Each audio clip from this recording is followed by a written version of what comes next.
property values, and environmental impacts. She also says the Federal Railroad Administration granted the project a categorical exclusion, meaning a detailed environmental review may not be required, and she's requesting a legal review of the project.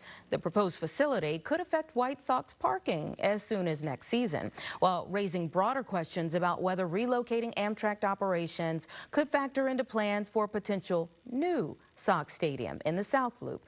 Joining me now, Josh Nelson, producer, editor, and MLB draft beat writer for Sox Machine, who attended Thursday night's packed community meeting. Thank you so much for your time tonight. Absolutely. Thank you so much for having me. You were in the room where this discussion was happening. Does Alderwoman Lee's statement match up with what you heard last night? Yeah, there's a lot of anger, and it got a little hostile between the Bridgeport residents and the presenters at Amtrak, to the point that they didn't want to hear the sales pitch. They just wanted their questions answered. And I don't think Amtrak did a very good job, so I understand where Nicole Lee is coming from.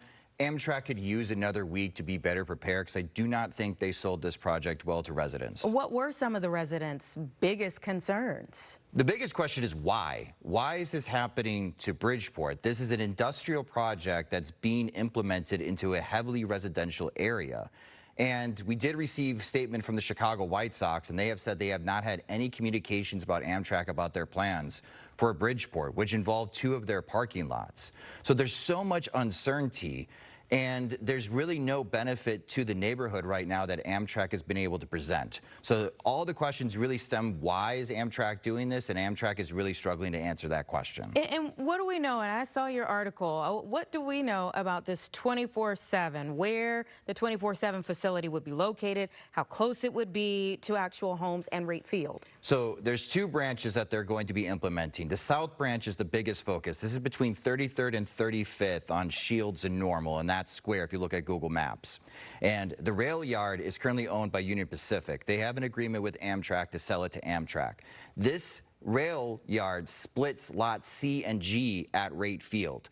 There are homes on the other side of 33rd, right there, that'll be looking into these parking lots. The very popular Southside bar, Cork and Carry, is literally 1 block away from where this is going to be. And on 33rd and Normal, there's a line of homes right there that this rail yard would sit in their backyard. They are the most concerned, and they should be, based on the details we heard in the presentation. And then, so the parking aspect of this, what should people expect? Let's say this does move forward, okay? What should people expect? What would it mean for them, for fans in 2027? That's the part where we're still uncertain, because obviously Amtrak needs an area to stage. Not everything's going to be staged in the rail yard. So when I asked that question during the meeting yesterday, they alluded to the fact that they may need to use the parking lots to be able to stage equipment and crew. How long will that be? We do not know. There's not a finalized plan yet for Amtrak, which adds even to more confusion when you have angry residents wanting to know, why is this happening in my backyard?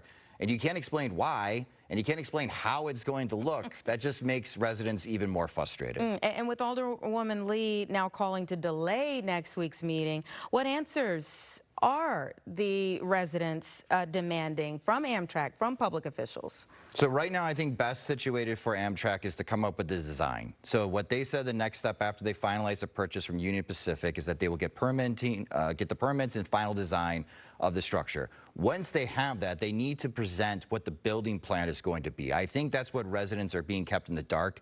They have been told that this is going to happen in 2027, but they love to know what the timeline of this project is.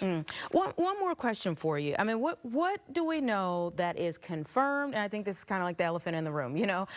What do we know that's confirmed? What remains speculation about the connection between this project and Justin Ishbia's proposed South Loop Stadium development? I saw you take a big breath Yeah, there. there's a lot of speculation, and it's really difficult to try to put it in 30 seconds. But this is the first domino. In order for anything to happen to South Loop, Amtrak needs to vacate its lot. It's about 47 acres, and Ishbia's company Canal Edge and Amtrak have an agreement to purchase those 47 acres.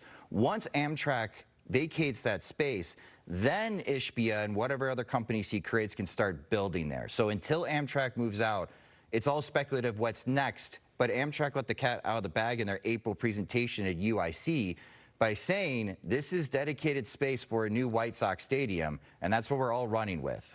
Well, that is something to run with. Yes. If it came out of their mouths. Okay, well, thank you again for coming here, giving us a window into the meeting. Great reporting there, and maybe we'll see you back again, okay? Absolutely. Thank you for right. having me. Thank you so much. All right, everyone.